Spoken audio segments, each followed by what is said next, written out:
11 yung una, tapos 2 PM yung pangalawa. Yan. Ito yung una, tapos ito yung pangalawa. Nandito. Tignan nyo naman. Tapos sintayin pa natin. Iira siya ng ira.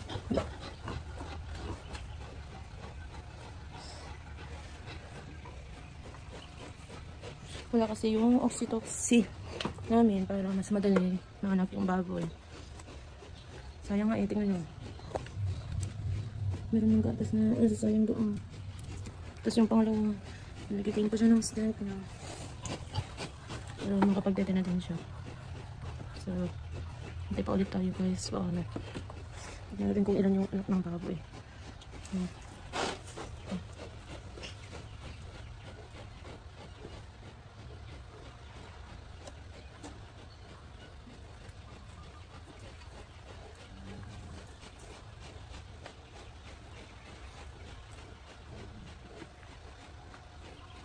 Tapos yung CCTV namin, andun, dito na siya sa kanya para if ever na ano. Pero dito, sila sa labas yung mama natutulog na. Para sila na yung magbantay mamayang gabi. Nilalamig na sila.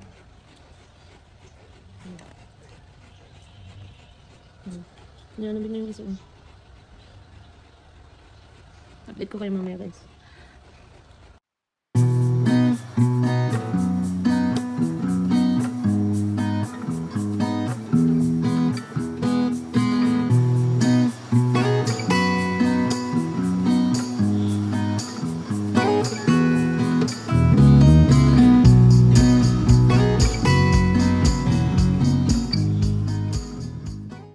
Morning guys, update lang sa baboy natin is 12 na sila, 12 na healthy piglets. Siya guys, pakita sa inyo.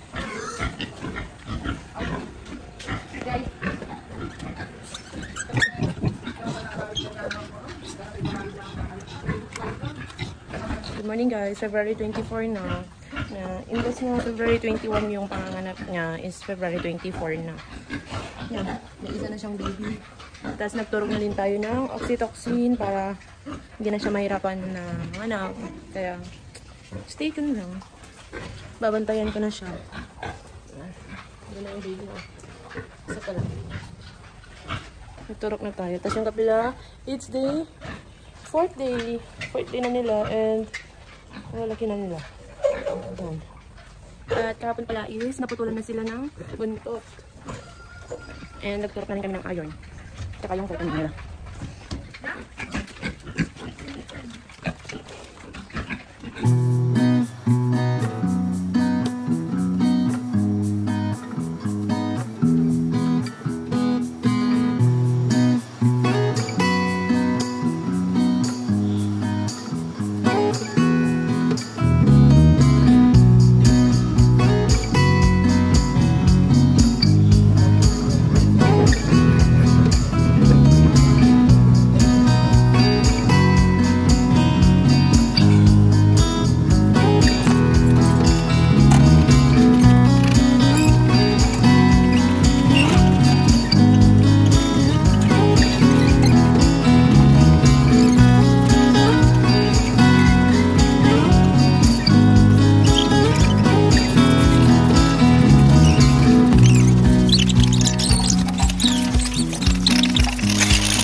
update lang.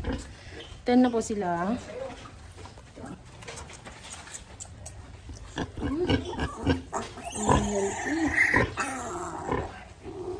Yan po sila. Then merong 3. 11 dapat sila.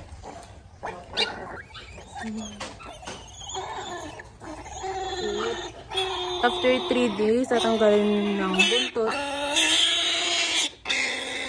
Nag-away sila. After 3 days, tatanggalin ng buntot, ng ngipin, at saka mag-iron kami yan. So, ito. Yun lang. Bye!